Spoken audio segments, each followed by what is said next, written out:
Hi everybody, कैसे हैं आप सब? I hope you are doing great. In today's video, let's talk about some structures as well as sentences. Okay, so let's begin the topic now. The first topic would be on the one hand, उसके बाद on the other hand. इसका मतलब ये होता है एक छोर से ये या फिर एक ओर से ये, एक तरफ से ये, उसके बाद दूसरी तरफ से ये। मतलब कि दो पहलू को आपको जब भी दिखाना पड़े तो ऑन दी वन हैंड उसके बाद ऑन दी अदर हैंड की मदद से सेंटेंस को आप बना सकते हैं। बड़ा ही सिंपल है। इसका बनाने का स्ट्रक्चर होता है on the one hand plus sentence. यहाँ पे 2-3 सेंटेंस भी रख सकते हैं, उसके बाद लास्ट में ऑन दी अदर हैंड को दिखाएंगे। ऑन दी अदर हैंड से पहले भी लोग एंड को यूज़ कर देते हैं, चाहे तो कर सकते हैं, आप नहीं भी कर सकते हैं। Okay, it is up to you. उसके बाद सेंटेंस को रखेंगे। आइए कुछ एग्जांपल्स देखते हैं। एक ओर से या फिर एक तरफ से या फिर एक पहलू में, एक तरफ से ये, आप हिंदी में जिस तरह से भी सोच सकते हैं, मतलब वही होगा। ओके, एक ओर से मुझे यह काम बहुत पसंद है, दूसरी ओर से या फिर दूसरी तरफ से मैं इसमें बहुत अच्छा नहीं हूँ। तो मैं कह सकता हूँ on the one hand I really like this job, on the other hand I am not very good at it.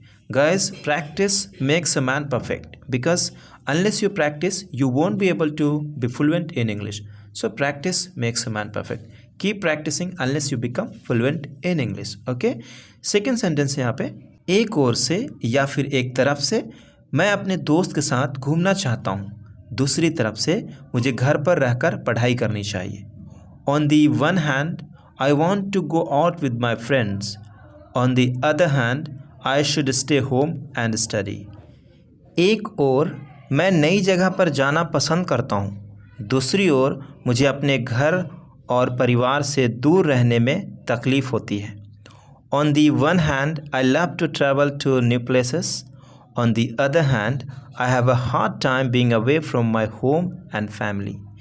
एक ओर मुझे यह फिल्म बहुत पसंद आई, दूसरी ओर इसकी कहानी थोड़ी धीमी थी। ओके, तो मैं कह सकता हूँ on the one hand I really liked this movie, on the other hand it's story was a bit slow. The next topic would be consequently. Consequently का मतलब होता है इसलिए। इसका बनाने का स्ट्रक्चर होता है सेंटेंस आप रखेंगे, जो भी सेंटेंस रखना चाहते हैं, बड़ा, लॉन्ग, छोटा, बड़ा, जो भी सेंटेंस, उसके बाद इसलिए की जगह पे कॉन्सिक्वेंटली को यूज़ कर सकते हैं। इसका अगर शुद्ध हिंदी की बात करें तो इसका मतलब होता है फलस्वरूप, लेकिन इसलिए के सेंस में ही यूज़ किया जाता है। ओके, तो आप इसे यूज़ कर सकते हैं। बारिश हो रही है इसलिए मुझे छाता लेना होगा। It is raining consequently I will have to take an umbrella. मैं देर से पहुँचा इसलिए मैं क्षमा चाहता हूँ, मतलब मैं क्षमा मांगता हूँ। I arrived late consequently I apologise. तुमने अपना होमवर्क नहीं किया इसलिए तुम कक्षा में नहीं बैठ पाओगे। You did not do your homework consequently you will not be able to sit in class. मैंने अपनी कार बेच दी इसलिए अब मैं बस से यात्रा करूँगा। I sold my car consequently I will travel by bus now. The next topic would be as if या फिर as though। दोनों का मतलब होता है मानो कि या फिर जैसे कि। दोनों का मतलब सेम होता है, दोनों में से कोई भी आप यूज़ कर सकते हैं, दोनों सही है, दोनों चलता है। ओके, इसमें क्या होता है कि as if कब यूज़ करते हैं हम, जब किसी को कहना हो कि कोई भी ऐसे एक्टिविटी करता है जैसे कि ये हो, लेकिन एक्चुअल में वो इमेजिनरी होता है, जो कि सच नहीं होता। मान लो कि कोई लड़की आती है और मेरे को डांटना शुरू कर देती है, कुछ बोलना शुरू कर देती है, तो मैं कहता हूँ तुम तो ऐसे बात करो जैसे तुम मेरी वाइफ हो। एक्चुअल में तो मेरी वाइफ नहीं है, लेकिन उसका जो एक्टिविटी है मेरी वाइफ की तरह है, तो मैं ये कहता हूँ, लेकिन एक्चुअल में मेरी वाइफ है नहीं है। तो ये मैं जो कह रहा हूँ, तो जो सेकंड पार्ट होगा वो हमेशा पास्ट में होगा। ओके, हिंदी में जो भी आप सोचते हैं, हिंदी से आपको लेना देना नहीं है। 99% यही होता है। एक केस ऐसा होता है वहाँ पे आपको एज इट इज़ प्रेजेंट में दिखाना पड़ता है। जैसे आपको मैं सिचुएशन दे देता हूँ, जैसे कि मान लो कि कोई भी यहाँ पे भिखारी है या जो भी है, आप कहते हो यार ऐसा लगता है जैसे यह भूखा है, ऐसा लगता है जैसे यह भूखा।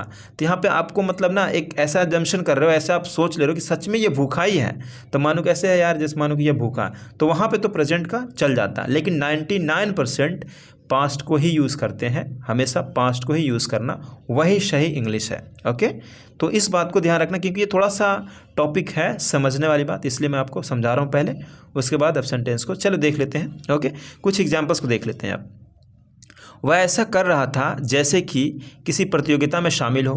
उसका करने का तो एक्टिविटी था, लेकिन सच तो ये है कि प्रतियोगिता कोई था ही नहीं और वो शामिल में भी नहीं था। लेकिन मैं बस ये कह रहा हूँ कि वैसा कर रहा था जैसे कि प्रतियोगिता में शामिल हो।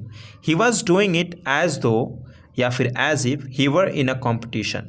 पहले वाला सेंटेंस जैसे भी आप रखना चाहते हैं रख सकते हैं, कोई भी टेंस में हो सकता है, कुछ में भी हो सकता है, लेकिन सेकंड वाला आपको पास्ट में ही दिखाना पड़ता है। कई बार क्या होता है, पास्ट में बातें बोली गई तो ऑलरेडी पास्ट में तो है पास्ट में ही, लेकिन इमेजिनरी जितना भी पास्ट में दिखाना पड़ता है। ओके, सेकेंड सेंटेंस यहाँ पे है, बच्चे ऐसे खेल रहे थे जैसे वे अपनी दुनिया में जी रहे हों।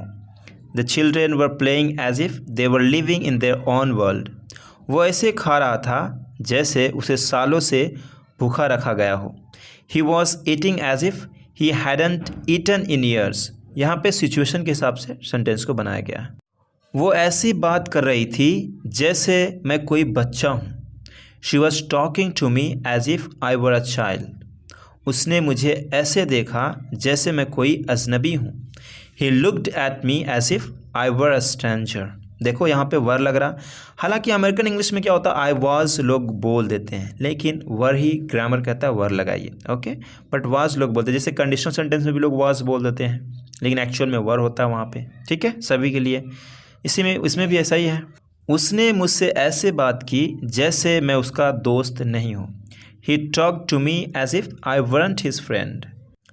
इस सेंटेंस को देखो, जैसे ऐसा लगता है कि जैसे कि वह भूखा है, ऐसा लगता है कि मानो कि वह भूखा।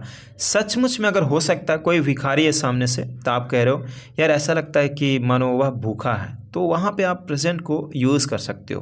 वहाँ पे अलाउ होता है थोड़ा कि प्रेजेंट में आप दिखा सकते हो, लेकिन राइटिंग में तो यही चलता है। राइटिंग में हमेशा आप कहीं भी प्रेजेंट में देखोगे नहीं, बहुत रेयर केस में आप देख पाओगे। ओके, तो आप कह सकते हो it seems as if he is hungry या फिर ही वर हंग्री, दोनों सही है।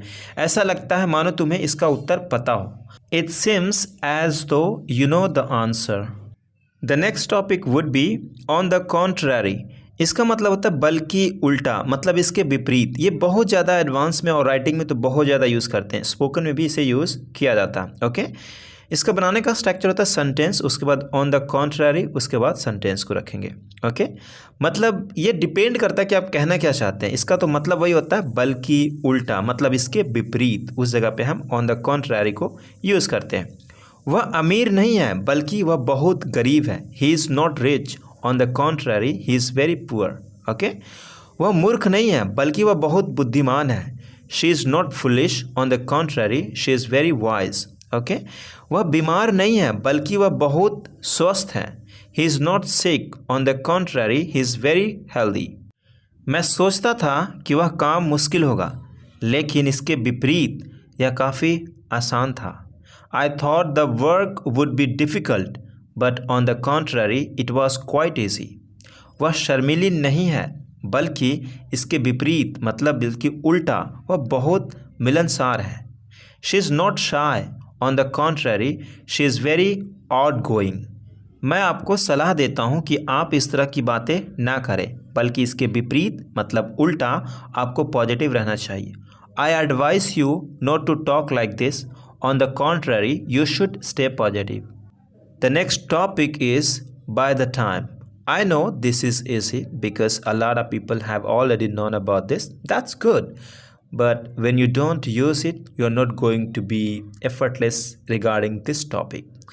Unless you use it, unless you keep practicing regarding this topic many times, you're not able to speak it effortlessly during the conversation. Okay, so आपको पढ़ना बहुत ज़रूरी है, प्रैक्टिस करना बहुत ज़रूरी है। एक और चीज़ मैं ऐड करना चाहूँगा, बाय द टाइम के बाद अगर आपको गागे की पर सेंटेंस खत्म रहना है पहला सेंटेंस, तो उसको आपको प्रेजेंट इंडेफिनिट में दिखाना है। ये नहीं कि उसको हम विल में दिखाएंगे, नो, ऐसा मत करना, ऐसा करना गलत होता है। ओके, तो आइए कुछ एग्जांपल्स को देख लेते हैं। बाय द टाइम, उसके बाद सेंटेंस रखेंगे, उसके बाद फिर सेंटेंस रखते हैं। जैसे जब तक मैं पहुंचूंगा, तो यहाँ पे मैं चाहता तो आई विल लिखता, लेकिन ये गलत हो जाता है, ये हम नहीं लिख सकते। ओके, तो इंग्लिश बोलने वक्त भी ऐसा ही लगेगा आपको कि थोड़ा सा मैं विल लगा देता हूँ, क्योंकि यहाँ पे गा पे खत्म हो रहा है, ऐसा नहीं होता। Okay, by the time I arrive, they will have gone, वे जा चुके होंगे। Future perfect tense, right, future perfect tense. वे जा चुके होंगे। ओके, जब तक मैं खाना बनाऊं मतलब खाना बनाना ख़त्म करूं। कितना अच्छा, bye the time I finish cooking. तुम टेबल सेट कर सकते हो, you can set the table. जब तक ट्रेन आएगी तब तक हम स्टेशन पहुंच जाएंगे। By the time the train arrives we will reach the station. जब तक तुम तैयार हो जाओगे तब तक मैं कार की टंकी भर दूंगा या भरा दूंगा, जो भी। By the time you are ready, यहाँ पे देखो तैयार हो जाओगे गागी, लेकिन यहाँ पे आपको सिंपल टेंस में दिखाना। By the time you are ready I will fill up the car tank. भरवा दूंगा तो पॉजिटिव से बना देंगे, I will get the tank filled up. इस तरह से भी बना सकते हैं, कब, जब पॉजिटिव करूँगा तब। ओके, थर्ड यहाँ पे है, जब तक बच्चे सोएंगे तब तक मैं कुछ काम करवा लूँगा। By the time the kids fall asleep I will get some work done. ये रहा positive. The next topic is with this in mind.